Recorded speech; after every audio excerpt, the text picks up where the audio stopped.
마가복음 4장 14절에서 20절 말씀인데요. 마가복음 4장 14절에서 20절 말씀을 저와 여러분들이 제가 14절, 여러분들 15절 이렇게 계속 읽으시면서 한 절씩 읽으시고 20절은 우리가 한 목소리로 같이 읽도록 하겠습니다. 그러면 마가복음 4장 14절을 제가 먼저 읽도록 하겠습니다. 씨 뿌리는 자는 말씀을 뿌리느니라.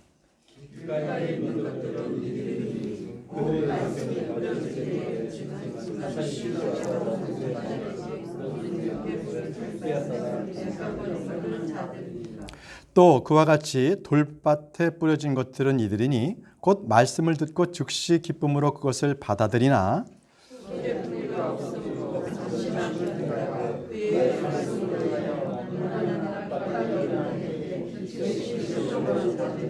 가시나무들 사이에 뿌려진 것들은 이들이니 곧 말씀을 듣되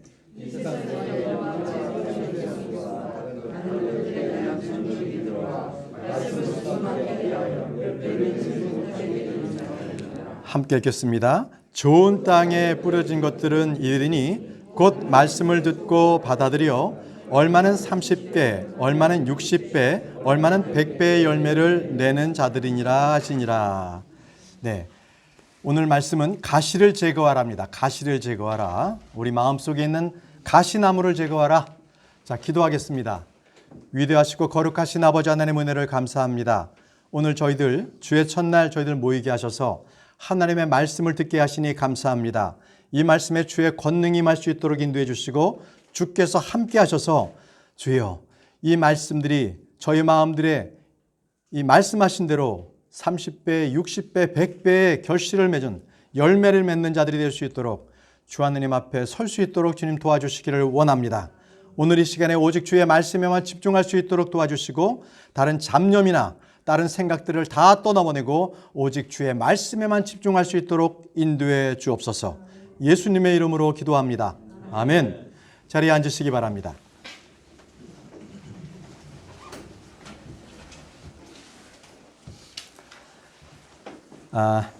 히말라야 산맥에 작은 나라가 하나 있습니다. 바로 부탄이라는 나라입니다. 부탄. 이 나라는 우리나라 절반 면적보다 조금 작습니다. 그리고 인구는 한 80만에서 81만 명 정도 아주 적은 인구입니다. 참 어려운 나라, 못 사는 나라죠. 1960년대에 국민소득이 51달러 정도뿐이 안 됐기 때문에요. 자, 그런데 이 나라가 참 유명한 나라가 됐습니다. 그것은 이 못 사는 나라가 말이죠. 행복지수가 세계에서 제일 높은 나라라는 것 때문에 그렇습니다. 행복지수가 제일 높다. 가난한데 행복하다. 좀처럼 우리들에게는 이해할 수가 없는 그런 결과가 아닐 수 없습니다. 자, 이 나라가 특이한 것을 한번 말씀해 드려 보겠습니다. 첫눈이 오는 날은요, 국가 공휴일입니다. 첫눈이 오면 국가 공휴일이 되는 거예요. 그리고 전국에 있는 교도소에 한꺼번에 50명이 넘은 적이 없어요. 가난하지만 범죄를 저지르지 않는다는 거죠. 누군가 자살을 하게 되면요, 신문 1면에 톱 기사로 납니다. 왜 이 사람이 자살했는가? 자, 원래 이 부탄이라는 나라는 운둔의 나라였습니다. 오랫동안 외국인들의 출입을 금했습니다. 그런데 문제가 있었습니다. 뭐냐면 이 나라는요, 지도를 보시면 중국과 인도의 딱 가운데 있어요. 그러니까 대국의 가운데 있기 때문에 언제든지 위기가 올 수 있다는 것입니다. 국가의 존립에 위기가 있는 거죠. 그러다가 국제사회에서의 판단해 주는 것이 그들이 살아가는 데의 길이 되겠다 해서 정책을 바꿉니다. 오픈하는 거죠. 이제 나라를 오픈했습니다. 그래서 1970년대부터 외국인들에게 조금씩 문호를 오픈하기 시작했습니다. 덕분에요, 이 경제가 발전되기 시작하면서 51달러였던 국민소득은 3,000달러가 됐고요. 38살이던 평균 수명은 69살이 되었습니다. 글을 아는 사람들이 거의 없던 그 국민들이 이제는 고등학교까지 의무 교육이 되었고요. 또 아프면 전 국민이 다 무상 치료를 받습니다. 물론 서비스의 질적인 면은 차이가 있을 것입니다. 선진국가는. 그럼에도 불구하고 분명히 그들에게 삶의 질을 향상시켜 온 것은 분명합니다. 그러면 그 이후에 국민의 행복 지수는 어떻게 되었겠습니까? 더 잘 살게 되었지 않아요? 자, 2010년에 이 나라는 국민 행복 지수가 1위였습니다. 그런데 2016년에는 56위로 급강하였습니다. 그리고 UN 조사에서는 100위권으로 밀려났습니다. 왜 이런 일이 생길 걸까요? 왜 이런 걸까요? 자, 경제 성장이 되면서부터 도시와 농촌 간의 빈부격차가 발생이 되기 시작했습니다. 농촌 버리고 도시로 오고요. 도시에서 살면서 서로 간에 갈등이 나타나기 시작했던 겁니다. 또 휴대폰이 들어왔습니다. 휴대폰이 들어오자 세상의 정보가 마구마구 쏟아져 들어온 것이지요. 그랬더니 전혀 왜곡을 몰랐던 이 부탄의 국민들이 부탄의 그 가난한 현실을 알게 된 거죠. 초고소득 국가의 발전상하고 비교하면서 그들의 마음에는 행복감이 극도로 떨어지게 된 겁니다. 바로 그 국민들의 마음에 가시나무가 자라기 시작했습니다. 가시나무. 행복하지 않았어요. 예전보다 잘 살아도, 예전보다 학교 교육을 받아도, 무상으로 의료 서비스를 받아도 기쁘지가 않는 거예요. 여러분들은 이렇지 않습니까? 과거보다는 조금 더 잘 살고 조금 더 나은 환경이 되었음에도 불구하고 내 마음에는 여전히 불안하고 두려움이 있고 그 가시나무가 있는 거예요. 편하지 않는 것. 진정한 자유를 누리지 못하는 것들이 있지 않습니까? 여러분, 이것이 바로 세상이 주는 행복의 조건의 문제가 바로 이것입니다. 세상에서 부해진다고 해서 결코 행복하지는 않다는 겁니다. 바로 세상의 길과 성경에서 말씀하시는 길은 다릅니다. 완전히 다릅니다. 성경은 세상을 무엇이라고 말씀하십니까? 성경은 세상을 밭이라고 말합니다. 성경은 세상을 밭이다. 그리고 또 이 밭은 사람의 마음이기도 합니다. 사람의 마음. 이 밭에 무엇을 심고 무엇이 자라나느냐, 이것이 문제인 것이죠. 오늘 주님께서는 우리의 마음밭을 어떻게 가꾸어야 하는지 그것을 말씀해 주셨습니다. 크리스천이라면 누구나 이 사용하는 말 중에 내 마음의 밭을 가꾼다, 이런 말들을 생각하거나 말씀을 읽어본 적이 있을 것입니다. 마음이 말씀이라는 씨를 받아서 자라게 되는 거지요. 열매를 맺는 밭이라는 사실을 잘 알기 때문에 우리는 이 말씀을 씁니다. 바로 성경적인 진리의 말씀이지요. 예레미야서 4장 3절 말씀에 주가 유다와 예루살렘 사람들에게 이같이 말하노라. 너희의 묵은 땅을 갈고 가시나무들 가운데에 씨를 뿌리지 말라. 가시나무들 가운데 씨를 뿌리지 말라고 하셨습니다. 그러면 여기서 너희 묵은 땅을 갈라는 것은 무엇입니까? 바로 유다와 예루살렘 사람들의 완악한 마음, 완고한 마음을 말씀하고 있는 겁니다. 부드럽고 순전한 마음이 아니라 딱딱하게 굳어져 버린 그러한 묵은 땅, 그것을 갈아엎으라는 겁니다. 그런 땅에서는 결코 식물이나 나무가 자랄 수가 없습니다. 도리어 가시나 엉겅퀴가 자라겠죠. 가시나무들이 있는 데서는 바로 그 동류의 식물들이 자랍니다. 사막이나 광야에서 자라는 것은 곡식이나 먹기 좋은 채소가 자라지 않죠. 유다와 예루살렘 사람들의 묵은 땅은 바로 가시나무들과 같았습니다. 가시나무들.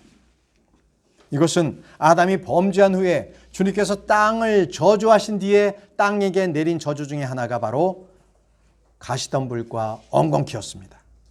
창세기 3장 18절에 또한 땅이 내게 가시덤불과 엉겅퀴를 내리라. 내가 들의 채소들을 먹으며 묵은 땅을 갈지 않고 씨를 뿌리고 가시나무들 사이에 씨를 뿌리는 것들은 헛된 일입니다. 잠언 4장 23절 말씀에 열심을 다해 내 마음을 지키라. 생명의 근원이 거기에서 나오느니라, 이렇게 말씀하셨습니다. 어떻게 그러면 마음을 지킬 수가 있겠습니까? 어떻게 묵은 땅을 깔고 내 마음을 지킬 수가 있겠습니까? 여러분, 이것은 완고하고 그리고 딱딱하게 굳어있는 마음들을 부숴 버려야 합니다. 호세아 10장 12절 말씀에 너희 자신을 위하여 의에 심고 의 안에서 심고 긍휼 안에서 거두며 너희의 묵은 땅을 부수라. 너희의 묵은 땅을 부수라. 지금은 곧 주를 찾을 때니 마침내 그분께서 오셔서 의를 비같이 너희에게 내리시리라. 의를 비같이 내리신다고 합니다. 여러분들은 묵은 땅을 갈아엎어야 합니다. 부숴야 합니다. 주님께서는 너희의 묵은 땅을 부숴버리라고 말씀하고 계십니다. 그러면 어떻게 해야 완악하고 완고한 마음을 부숴 없앨 수 있겠습니까? 그것은 바로 죄를 시인하고 회개하는 겁니다. 죄를 시인하고 회개하는 것이 나의 딱딱한 마음들을 갈아엎은 것입니다. 그 외에 다른 방법은 없습니다. 여러분들께서 회개의 눈물을 흘릴 때 그 눈물이 나의 딱딱한 마음을 적시며 그것에 떨어질 때 마음에 받은 옥토가 되는 것입니다. 오늘 주님께서는 사람들에게 씨를 뿌려도 열매를 맺지 못하는 밭과 열매를 많이 맺는 그런 밭에 대해서 말씀을 하고 계십니다. 본문 말씀에 마가복음 4장 14절 말씀입니다. 씨 뿌리는 자는 말씀을 뿌리느니라. 씨 뿌리는 자는 바로 주님 자신을 말하고 있습니다. 마태복음 13장 37절에 그분께서 그들에게 응답하여 이르시되 좋은 씨를 뿌리는 자는 사람의 아들이요 예수 그리스도를 말씀하고 계십니다. 하나님은 농부로서 이 세상을 밭으로 말씀으로 뿌리십니다. 밭에 말씀을 뿌리십니다. 자신의 대언자들 사도들을 보내서 말씀을 뿌리십니다. 하나님께서는 친히 이 땅 가운데 오셔서 말씀을 뿌리십니다. 바로 그분께서 예수 그리스도십니다. 마가복음 4장 15절 말씀입니다. 길가에 있는 것들은 이들이니 곧 말씀이 뿌려질 때에 듣지만 즉시 다가오는 사탄에게 마음속에 뿌려진 말씀을 빼앗겨 버리는 자들이니라.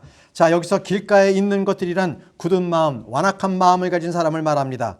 이들은 말씀을 듣지만 말씀이 마음 가운데 들어가지 않았습니다. 즉시 다가오는 사탄에게 마음속에 뿌려진 말씀을 빼앗겨 버린 것입니다. 바로 4절에 그 뿌려진 씨앗을 먹는 공중의 새들이라는 것은 바로 말씀처럼 마귀라는 것을 밝혀주고 있습니다. 사탄은 말씀이 뿌려진 순간 즉시 와서 그들의 마음속에서 말씀을 빼앗아가 버립니다. 여러분 한번 생각해 보십시오. 여러분도 많은 체험이 있을 것입니다. 드라마나 영화나 유튜브에 어떤 동영상을 보게 되면 그것은 자꾸 생각이 나는데 설교로 듣는지 몇 분이 지나면 바로 제목도 기억나지 않습니다. 지난주 설교에 대해서는 기억하는 것은 아득한 일이고요.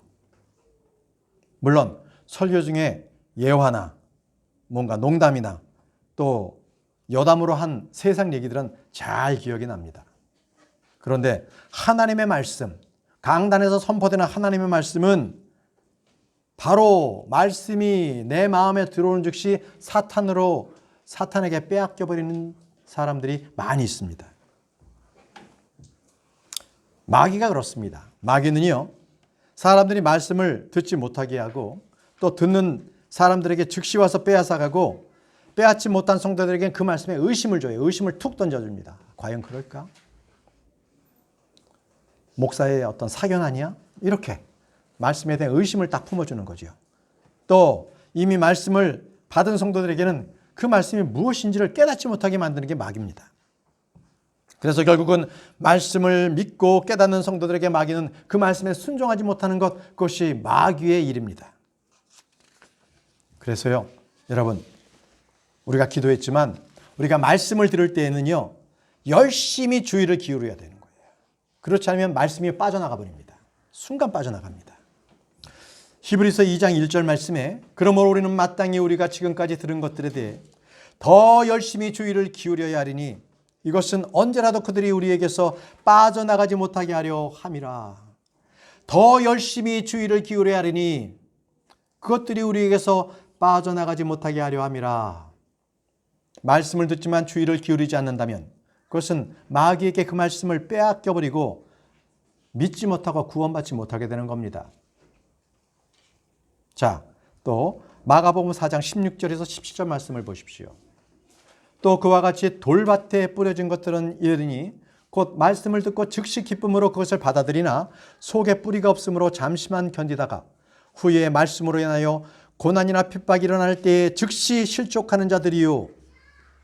여기서 그와 같이라는 말씀은 바로 15절에 있는 말씀과처럼 길가에 있는 것들과 같이 그와 같다는 것입니다. 말씀이 뿌려진 장소에 대한 것들은 모두 말씀을 들은 사람들입니다. 그러나 그들은 15절에 있는 길가에 뿌려진 자들이나 여기 돌밭에 뿌려진 자들은 구원받지 못한 자들을 말합니다. 구원받지 못했습니다. 말씀을 듣고 기뻐하지만 그 속에 뿌리를 내리지 못했다는 것이죠. 뿌리가 무엇입니까? 다윗의 뿌리, 이새의 뿌리가 누굽니까? 예수 그리스도. 예수 그리스도의 뿌리가 없는 사람들은 구원받지 못했습니다. 그래서 그들은 말씀을 듣고 기쁨으로 받아들입니다. 자, 그것까지예요. 이 전도자들이요, 말씀을 듣고 즉시 기뻐하는 자들이 만날 때는 굉장히 기뻐요. 와, 이분이 이 말씀에 이렇게 기뻐하다니. 자, 그리고 이제 이분들이 이제 어떻게 자라나 이제 교회에 나오는 걸 보게 되면 몇 주 이렇게 나오면서 성경을 보고 이런저런 질문을 하다가 갑자기 안 나와요. 잠수를 싹 타는 거예요. 사라져버리는 경우들이 많습니다. 그런 분들 많아요. 여러분들께서는 꾸준하게 하나님의 말씀의 진리의 말씀을 늘 여러분들은 공부하기를 원해서 배우기를 원해서 여러분들은 나오고 있습니다. 바로 그 꾸준한 발걸음에는 성령님의 인도하심이 있는 것입니다. 여러분, 기쁨으로 받은 말씀이 뿌리를 내리지 못했기 때문에 그들은 나오지 않습니다. 돌밭의 특징은요, 씨가 뿌리를 내리지 못한다는 데 있습니다. 그러다 보니 잠시 잠깐 동안은 기뻐할 수 있지만 그러나 그것이 뿌리를 내리고 열매를 내리지는 못하는 거죠. 여러분, 이토록 우리 성도들을 둘러싼 세상은요, 이 영적 생활하는 데 도움을 주지 않습니다. 호락호락하지 않습니다. 여러분, 죄를 이기는 데 있어서 결코 내 힘으로 죄를 이길 수는 없습니다. 마귀는 결코 호락호락하지 않습니다. 우리의 결단과 헌신은 오래가지 않는 거지요. 여기서 즉시 실족하는 자들이라는 말씀에 여러분들은 주목하시기 바랍니다. 길가에 뿌려진 자들은 즉시 빼앗기는 자들이었죠. 그런데 돌밭에 뿌려진 자들은 즉시 실족하는 자들입니다. 무엇으로 실족합니까? 말씀 보세요. 말씀으로 인하여 실족합니다. 저는요, 말씀으로 인하여 실족하는 분들을 덜어봤습니다. 이 말씀이 자기와 자기 가정에 도저히 이것은 받아들일 수가 없는 거예요. 그러면은 자기의 권위가 실추되고 또 그동안에 있었던 자기의 죄들이 다 드러나는데 이걸 어떻게 할 수가 없는 거예요. 네, 그래서 실족하는 거죠. 그것이 바로 돌밭에 해당하는 사람들입니다. 말씀에는 처음에는 즉시 기쁨을 얻었다가 나중에는 말씀으로 인해서 실족합니다. 그래서 고난이나 핍박, 어려운 일이 생기면 그 다음부터 교회 안 나옵니다. 자, 계속 읽겠습니다. 마가복음 4장 18절 19절 말씀. 가시나무들 사이에 부러진 것들은 이들이니 곧 말씀을 듣되 이 세상의 염려와 재물의 속임수와 다른 것들에 대한 정욕들이 들어와 말씀을 숨막히게 하여 열매를 맺지 못하게 되는 자들이니라. 자, 가시나무 사이에 뿌려진 것들, 그들은 열매를 맺지 못하는 자들입니다. 그렇지만 그들은 분명히 가시나무 사이에서 뿌려진 것들이기 때문에 말씀을 들은 자입니다. 그들은 주의 말씀을 듣고 마음으로 믿은 신자들입니다. 이들은 구원받은 자들입니다. 하지만 그들은요, 이 순례의 길, 믿음의 길을 달려갈 때에 끝내 열매는 맺지 못해요. 가시나무 속에 말씀이 떨어져 있기 때문에 그들은 열매를 맺지 못합니다. 이것을 성경은 뭐라 그러냐면 육신적인 성도라고 합니다. 육신적인 성도. 믿는 성도이긴 하지만 성령의 열매, 의의 열매를 맺지 못하고 이 세상의 삶의 염려와 근심, 그리고 쾌락, 재물 이런 것들로 인해서 말씀이 숨막혀 버립니다. 여러분, 이 말씀보다는 이 세상에 있는 얘기들, 이런 것들이 더 우리에게 강하게 다가오지 않습니까? 이 세상 염려와 재물의 속임수와 다른 것들에 대한 정욕이 들어와 말씀을 숨막히게 하여 바위 위에 떨어진 이 씨는 수분이 없어서 말라버립니다. 그런데 지금 읽었던 이 가시나무 사이에 떨어진 이 씨는요, 숨이 막혀버리는 거예요. 숨이 막혀서. 여러분, 그러면 이 세상에 먼저 염려에 대한 해결책은 무엇입니까? 염려. 그것은 말씀을 찾아보면 답이 나옵니다. 베드로전서 5장 7절 말씀을 찾아보시기 바랍니다. 베드로전서입니다. 죄송합니다. 베드로전서 5장 7절 말씀.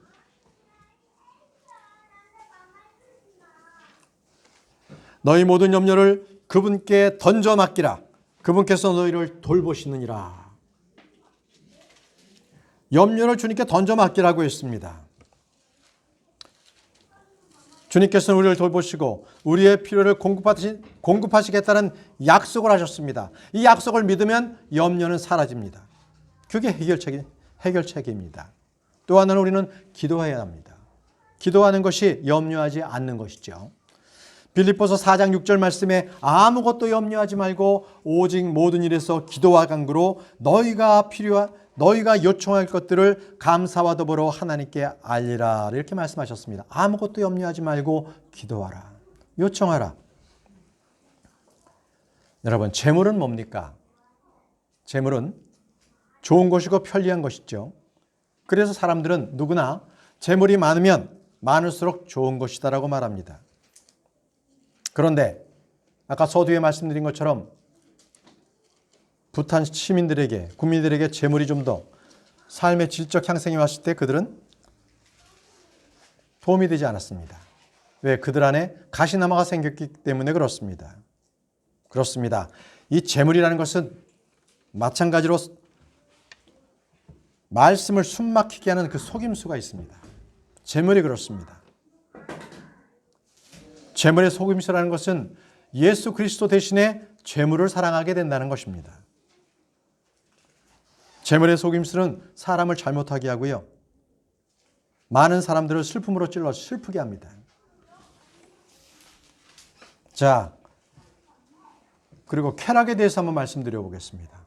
오늘 본문 말씀에 다른 것들에 대한 정욕이라고 말씀하고 계십니다. 다른 것들에 대한 정욕. 사람들은 이 쾌락을 행복이라고 생각하는 사람도 있습니다. 그래서 쾌락들을 쫓아 그것을 사랑하고 추구하는 사람들이 있습니다. 근데 마지막 때의 표적이 무엇인지 아십니까? 그것은 쾌락을 쫓아다니는 것입니다. 디모데후서 3장 4절에 배신하며 고집이 세며 높은 마음을 품으며 하나님을 사랑하기보다는 쾌락들을 더 사랑하며 하나님을 사랑하기보다는 쾌락들을 더 사랑합니다. 우리는 이전에 쾌락을 섬기는 자들이었습니다. 쾌락의 종들이었습니다. 디도서 3장 3절 말씀에 우리도 한때는 어리석고 불순종하며 속임을 당하고 여러 가지 정욕과 쾌락을 섬기며 악의와 시기 가운데 살고 증오하며 서로를 미워하였으나 자, 우리는 죄의 쾌락들을 즐기는 것보다 주님과 함께 고난을 받는 것을 택해야 합니다. 쾌락 가운데 살며 방탕함에 빠져 사는 사람들은 그들은 살았으나 죽어있는 자들입니다. 이런 것들을 믿는 자들의 마음속에는 바로 가시나무들이 있습니다. 그래서 그들은 열매를 맺지 못하고 숨막혀 말씀이 죽게 만듭니다. 여러분들, 혹시 여러분들 마음 안에는 가시나무가 없습니까? 마음에 어떤 상처가 없습니까? 여러분들, 그 가시나무를 제거하시기 바랍니다. 성경에는 우리 마음의 상처를 치유하는 방법을 이렇게 말씀하고 계십니다. 에스겔서 34장 16절 말씀을 보십시오. 에스겔 34장 16절 말씀. 에스겔 34장 16절 말씀입니다. 내가 잃어버린 것을 찾으며 쫓겨난 것을 다시 데려오고 상한 것들을 싸매주며 아픈 것들을 강하게 하려니와 상한 것들을 싸매주며 아픈 것들을 강하게 하려니와 주님의 말씀입니다. 살찐 것과 강한 것들을 멸하고 심판으로 그들을 먹이리라. 상한 것들을 싸매며 아픈 것들을 강하게 하려니와 이 말씀대로 주님께서는 이 공생기간 동안에 이 사역을 주님께서는 직접 행하셨던 것입니다. 주님께서는 회당에서 말씀을 펴서 이렇게 말씀하셨죠. 누가복음 4장 18절 말씀, 주의 영께서 내게 임하셨으니 이는 그분께서 내게 기름을 부으사 가난한 자들에게 복음을 선포하게 하셨기 때문이라. 그분께서 나를 보내신 것은 마음이 상한 자를 고치며 포로된 자들에게 구출을, 눈먼 자들에게 다시 보게 함을 선포하고 상처 입은 자들을 자유롭게 하며, 이렇게 말씀하셨습니다.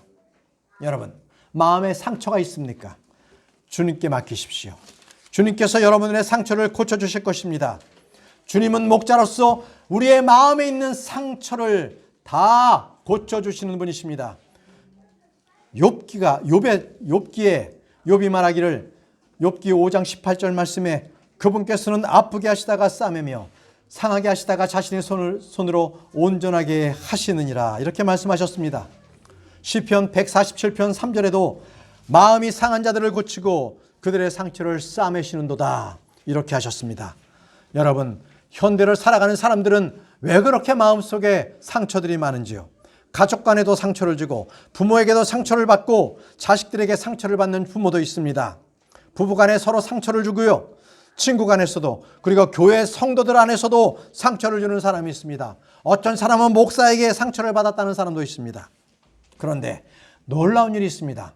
모두가 상처를 받았지만 그 상처를 치유받았다는 사람들은 찾아보기가 어렵습니다. 왜 그렇습니까? 왜 그들의 상처가 치유받지 못한 것입니까? 그것은 단 한 가지 이유입니다. 한 가지 이유.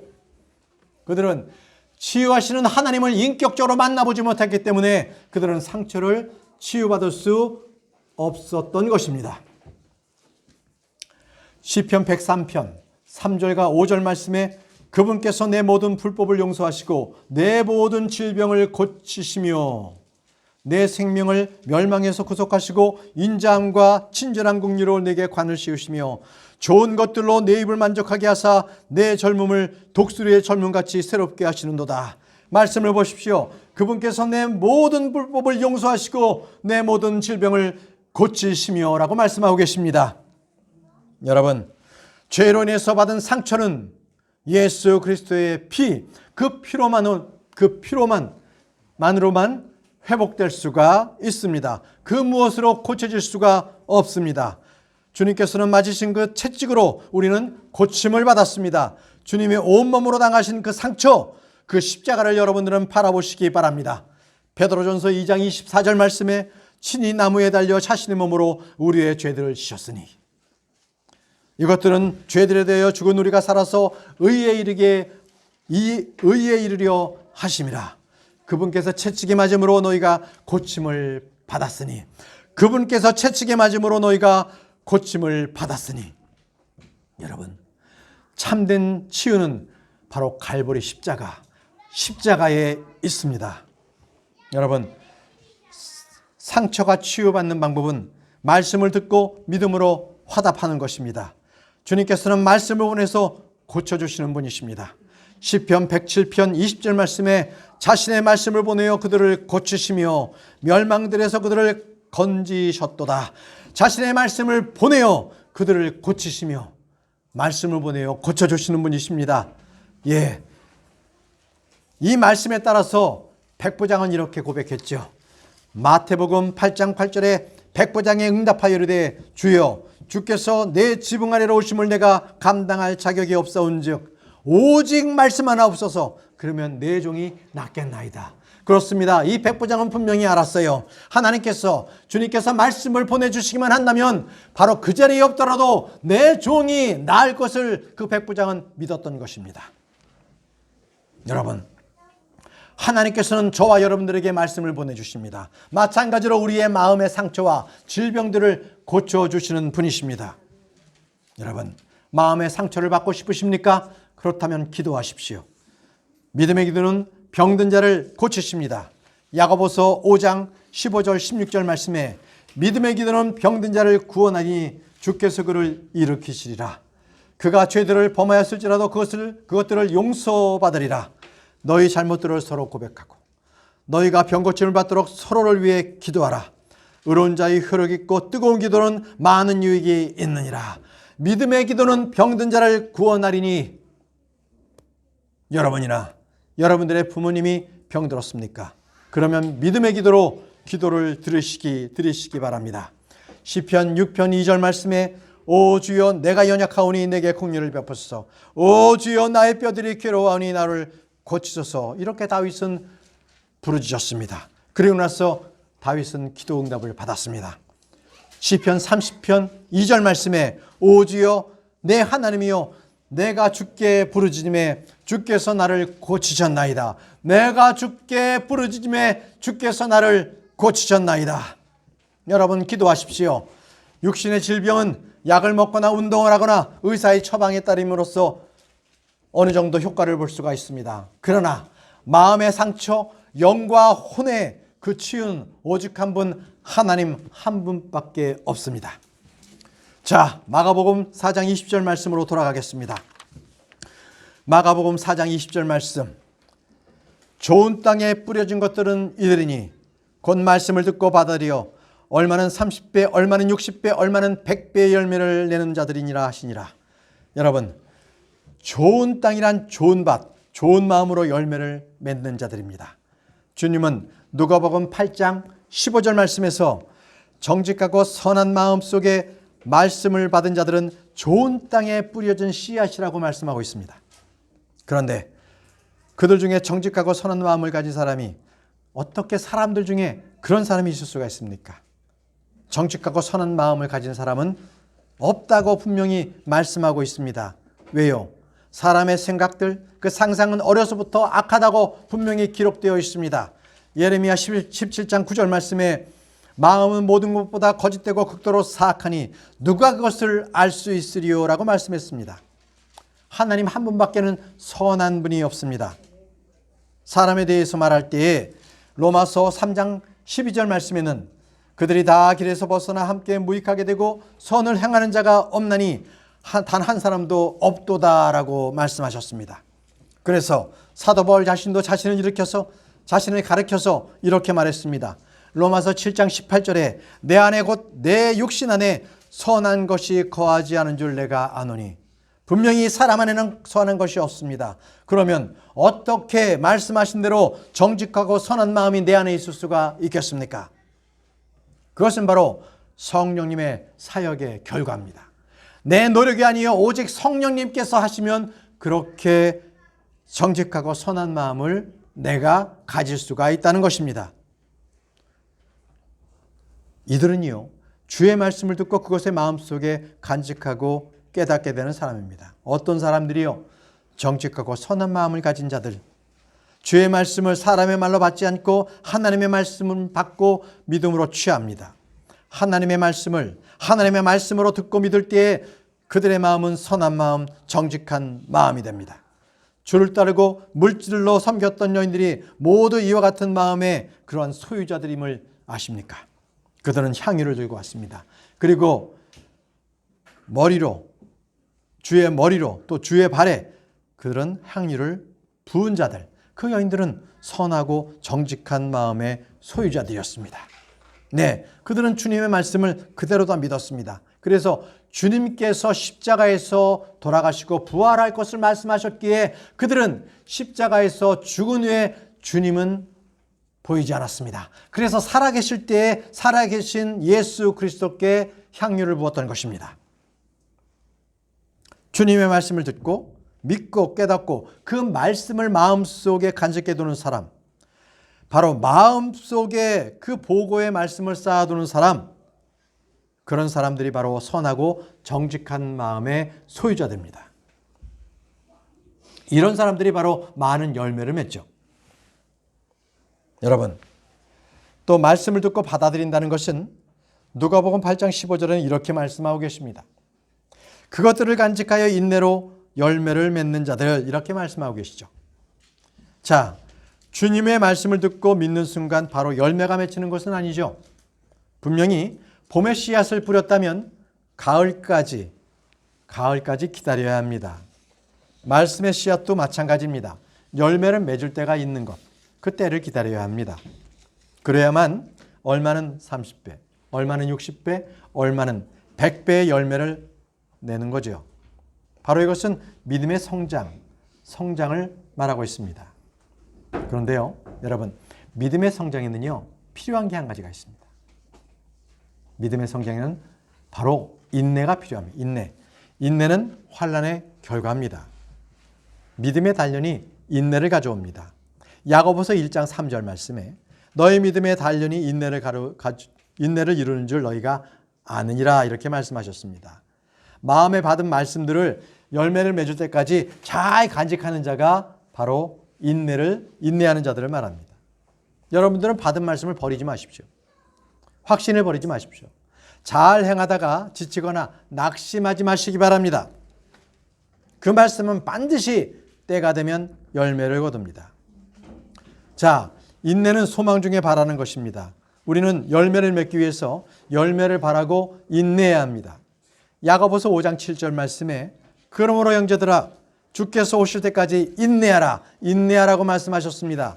보라 농부가 땅에서 나는 귀한 열매를 바라고 이른 비와 늦은 비를 받을 때까지 오랫동안 그것을 위해 인내하느니라.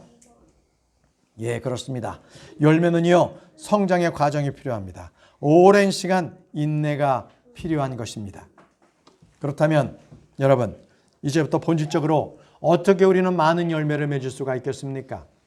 어떻게 우리는 많은 열매를 맺어야 합니까? 그 방법이 무엇입니까? 바로 우리가 오늘 읽었던 말씀처럼 그 씨앗이 좋은 땅에 떨어져야 하는 것이지요. 좋은 땅에 떨어져야 한다. 그 좋은 땅이 무엇입니까? 여러분들 주보를 참조하십시오. 말씀을 듣고 깨닫고 열매를 맺는 자. 바로 그것이 좋은 땅입니다.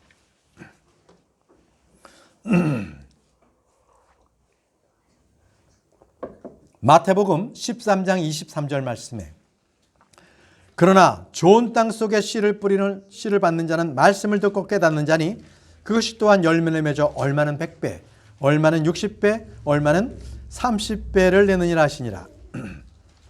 자, 여기서 좋은 땅이란 정직하고 선한 마음으로 말씀을 받는 자들입니다. 누가복음 8장 15절의 말씀을 드렸죠. 그러나 좋은 땅에 있는 것들은 말씀을 듣고 정직하고 선한 마음 속에 그것을 간직하여 인내로 열매를 내는 자들이라 이렇게 말씀하셨습니다. 여러분, 많은 열매를 맺으려면 두 번째가 땅에 떨어져 그냥 있으면 안 되겠죠. 반드시 죽어야만 합니다. 땅에 떨어진 열매는요, 반드시 죽어야만 열매를 맺습니다. 요한복음 12장 24절 말씀에 진실로 진실로 내가 너에게 이르노니 한 알의 밀이 땅에 떨어져 죽지 아니하면 홀로 남거니와 죽으면 많은 열매를 맺느니라. 예, 여기 많은 열매를 맺는 비결이 있습니다. 여러분들은 죽으셨습니까? 많은 열매를 맺으려면 죽어야 합니다. 여기서 죽어야 한다는 것은 육신이 죽으라는 것이 아닙니다. 이 물리적으로 죽으라는 것이 아니라 바로 나의 옛사람의 죽음을 말합니다. 여러분, 저와 여러분들의 성질을 죽이십시오. 저도 깐깐합니다. 그래서 내가 계획한 대로 그게 안 되면 갑자기 내 그 성깔이 올라옵니다. 예, 그게 접니다. 그 성깔을 죽여야 되는 거예요. 자존심도 죽여야 합니다. 우리 성도님들 가운데서 장사하시는 분들 제가 잘 압니다. 자, 장사에서 성공한 사람들의 인터뷰 내용을 들어보면 그들은 이렇게 얘기하는 거죠. 자신을 못 죽이면 이 일 못합니다. 간 쓸게 다 내놔야 한다고 성공한 사람들은 다들 이렇게 얘기합니다. 자, 그런데 이들이 죽이는 것이 아니라 바로 억누르는 것이죠. 그들이 안에 있는 것을 억누르는 것이지 그들은 죽이는 것이 아닙니다. 그렇지만 우리는요, 죽여야 해요. 억누르는 것이 아니라 성질을 억누르는 것이 아니라 죽여야 합니다. 그래서 사도 바울은 고린도전서 15장 31절에 나는 날마다 죽노라라고 고백했으면 나는 날마다 죽노라. 성질을 죽이십시오. 이건 저에게 해당이 됩니다. 제가 아주 성질이 아주 못됐습니다. 자, 이게 바로 많은 열매를 맺는 비결입니다. 고린도후서 4장 10절에서 12절 말씀에 우리가 항상 주 예수님의 죽으심을 몸에 짊어짐은 예수님의 생명 또한 우리 몸에 나타나게 하려 함이라. 살아있는 우리가 예수님으로 인하여 항상 죽음에 넘겨짐은 예수님의 생명 또한 우리의 죽을 육체 안에 나타나게 하려 함이라. 그런즉 이처럼 사망은 우리 안에서 일하고 생명은 너희 안에서 일하느니라.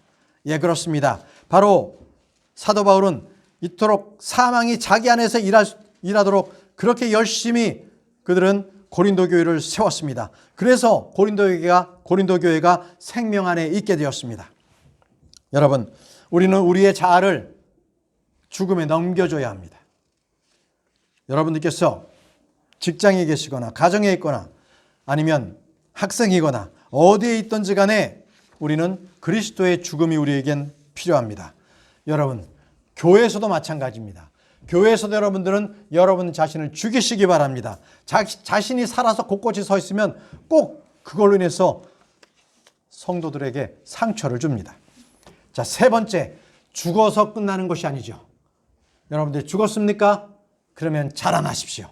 어떻게 하라고요? 자라나시기 바랍니다. 자라나셔야 합니다. 자, 생명은 주님께서 주신 것이기 때문에 역시 자라게 하시는 것도 하나님이십니다. 시편 104편 14절 말씀에 그분께서 가축이 먹을 풀과 사람이 쓸 채소를 자라게 하시며 땅에서 음식이 나게 하시되, 가축이 먹을 풀과 사람이 쓸 채소를 자라나게 하시는 분이 누구십니까? 하나님이시지요. 땅에서 음식을 나게 하시는 분도 하나님이십니다. 시편 147편 8절 말씀에 그분께서는 하늘을 구름들로 덮으시고 땅을 위해 비를 예비하시며 산들의 풀을 자라게 하시고 산들의 풀을 자라게 하십니다. 여러분, 바로 풀들을 자라게 하시는 것도 하나님이 하시는 일입니다. 여러분, 주님은 생명을 자라게 하시는 분이십니다. 믿고 난 뒤에 똑같이 옛날과 똑같은 믿음의 그러한 낮은 믿음을 갖고 있으면 주님께서는 자라게 하시는 분인데 기뻐하시겠습니까? 여러분도 역시 믿음의 성도들로서 영적으로 자라고 믿음을 크게 하시는 그 하나님의 그 도우심을 바라기 바랍니다. 고린도전서 3장 6절에서 7절 말씀에 나는 심었고 아볼로는 물 주었을 때 오직 하나님께서 자라게 하셨나니 그런즉 이와 같이 심는 자와 물 주는 자는 아무것도 아니며 자라게 하시는 이는 오직 하나님이시니라. 자라게 하시는 이는 오직 하나님이시니라. 그러면 정상이 없는 것은, 성장이 없는 것은 무엇입니까? 비성장이죠. 비정상적인 겁니다. 성장이 없다는 것은. 늘 말씀으로 양육받고 자라야 합니다. 고린도 교회는 갓난아이 상태를 머물었습니다. 그렇기 때문에 고린도 교회가 아주 그냥 내부적으로 들끓었죠. 그것은 성장한 사람이 많이 없었다는 것입니다. 바로 고린도전서 3장에 그렇게 기록되어 있습니다. 고린도전서 3장 1절과 2절 말씀. 형제들아, 내가 영에 속한 자들에게 말하는 것 같이 너에게 할 수 없어서 육신에 속한 자, 곧 그리스도 안에 있는 갓난아이에게 말하는 것 같이 하였노라. 갓난아이에게 말하는 것처럼 그렇게 말할 수밖에 없었다는 겁니다. 내가 너희를 젖으로 먹이고 음식으로 하지 아니하였나니, 이유식을 먹인 거죠. 이유식도 아니고 그냥 젖을, 분유를 먹인 겁니다. 이는 지금까지 너희가 그것을 능히 감당하지 못하며 지금도 능히 못하기 때문이라. 자, 고린도 교회, 고린도 전서에 나와 있는 이들이 바로 그런 모습이었습니다. 그냥 우유만을 먹을 수밖에 없었던 그런 갓난아이로 그렇게 자라지 못한 그러한 성도들이었습니다. 바로 이들을 뭐라 그럽니까? 육신에 속한 자. 크리스찬임에도 불구하고 육신에 속한 자라고 말합니다. 육신에 속한 자는 그래서 그리스도 안에서 갓난아기들입니다. 여러분들은 어린아이의 일을 벗어버리십시오. 어린아이처럼 칭얼대지 마시고요. 어른이 되시기 바랍니다. 고린도전서 13장 11절 말씀에 내가 어린아이였을 때는 아이처럼 말하고 아이처럼 깨달으며 아이처럼 생각하였으나 어른이 되어서는 아이들을 버렸노라. 어른이 되어서는 아이를 버렸다고 말씀하고 있습니다. 어른이 되었으면 어른다워야지 애처럼 애교 부리면 되겠습니까? 징그럽죠? 물론 부부간에 그거는 아니고요.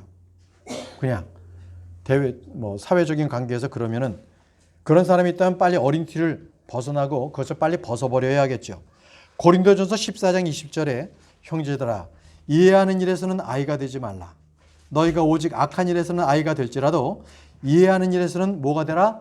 어른이 될지니라. 이해하는 일에서는 어른이 되어야 합니다. 그래서 여러분, 형제자매가 이해할 수 없는 그러한 일을 범했을 때 일단 어른으로서 이해해야 합니다. 이해해 줘야 합니다.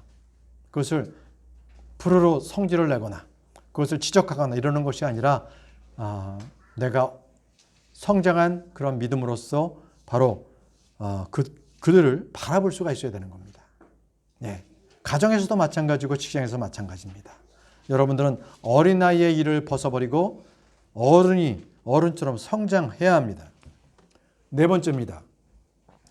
많은 열매를 맺으려면 주님 안에 거해야 하는 거죠. 주님 안에. 여러분들 다 아시는 말씀이죠. 유명한 말씀.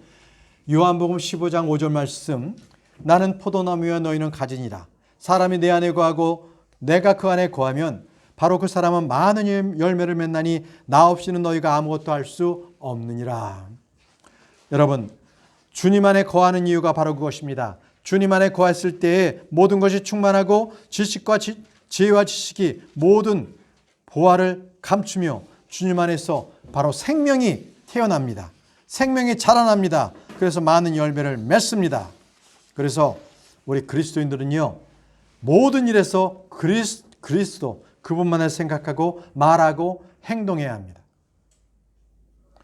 생각과 말과 행동이 예수 그리스도를 믿고 성경을 믿는 것에서 벗어나지 않는 것, 바로 그들을 그리스도인이라고 말합니다. 누구라고요? 그리스도인이라고 말합니다. 말씀대로 따라하는 그런 사람들을 말합니다. 다섯 번째는요, 우리가 많은 열매를 맺기 위해서는 뜨겁고 효과적으로 기도해야 합니다. 야고보서 5장 18절 말씀에 그가 다시 기도하니 하늘이 비를 주고 땅이 자기 열매를 내었느니라. 야고보는 엘리야를 기도의 본으로 제시한 말씀입니다. 그의 기도는 뜨겁고 열렬했고 아주 효과적인 기도였습니다. 기도는 우리 형제들의 부족한 것들을 채워줍니다. 보충해 줄 수 있습니다. 그래서 우리는 매주 토요일 성경 공부가 끝나는 오후 7시에 우리는 중보기도 시간을 갖습니다. 그 기도할 때 우리 성도들의 필요와 우리 아픈 자들, 아픈 분들, 그리고 그분의 가족들을 위해서 우리는 함께 기도합니다. 바로 기도가 우리 형제들의 부족한 부분을 채워주고 있기 때문에 그렇습니다. 데살로니가전서 3장 10절 말씀에 우리가 밤낮으로 넘치도록 기도하면 너희 얼굴을 보고 너희의 믿음에서 부족한 것을 완전하게 하려 함이라. 부족한 것을 완전하게 하는 것은 기도분이 없습니다. 기도 없이는 성장한 사람 본 적이 없습니다. 기도 없이는 부흥한 교회를 본 적이 없습니다. 그렇듯이 뜨겁고 효과적인 기도야말로 열매를 맺기에 가장 위대하고 가장 중요하고 가장 기본적인 일이 기도입니다. 기도. 여러분들 골방에서 여러분들 혼자 있을 때도 기도하시기 바랍니다. 마지막 여섯 번째입니다. 열매를 많이 맺기 위해서는 열심을 다해서 우리 안에서 더 열심히 해야 할 그 일들이 남아 있습니다. 한번 베드로후서 1장 5절에서 7절 말씀을 보겠습니다. 자, 우리가 열심을 다해서 우리 안에서 해야 할 일들을 우리가 찾아보겠습니다. 베드로후서 1장 5절에서 7절 말씀.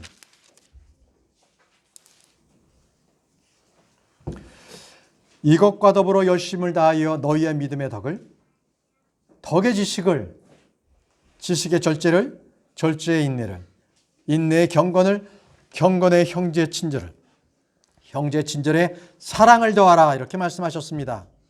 이게 뭡니까? 바로 열매를 맺는 재료들입니다. 재료들. 그래서 8절 말씀을 보십시오. 고린도서 1장 8절. 이것들이 너희 안에 있어 풍성하면 그것들이 너희가 우리 주 예수 그리스도를 아는 것에서 빈약하거나 열매를 맺지 못하는 자가 되지 아니하게 하려니와. 바로 우리가 지금 말씀을 읽었던 5절에서부터 7절 말씀, 바로 믿음과 덕과 지식과 절제와 인내와 경건과 형제의 친절과 사랑은 바로 열매를 많이 맺는 것에 대한 재료가 되는 것입니다. 여러분, 많은 열매를 맺고 싶으십니까? 그럼 먼저 여러분들 마음 안에 있는 가시나무를 제거하십시오.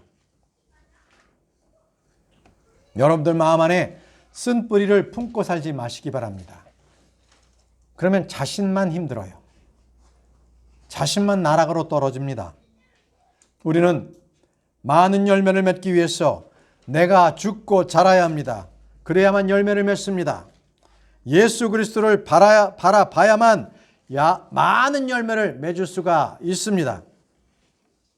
그렇게 하기 위해서 제일 먼저 해야 할 일이 무엇이라고요? 내 마음속에 있는 가시나무를 제거해야 합니다. 저와 여러분들 모두는 내 마음속에 있는 가시나무를 제거하고 풍성한 열매를 맺는 바로 저와 여러분들이 되시기를 간절히 원합니다. 기도하겠습니다. 전능하시고 위대하신 하나님 아버지, 오늘 이 시간 저희 속에 있는 가시나무가 제거되게 하시고 하나님의 말씀이 풍성한 열매를 맺어서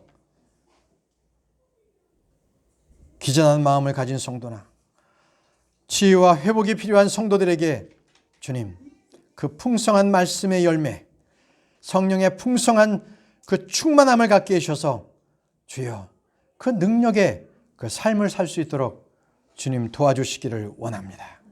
주님 함께해 주시기를 원하오며 예수님의 이름으로 기도합니다. 아멘.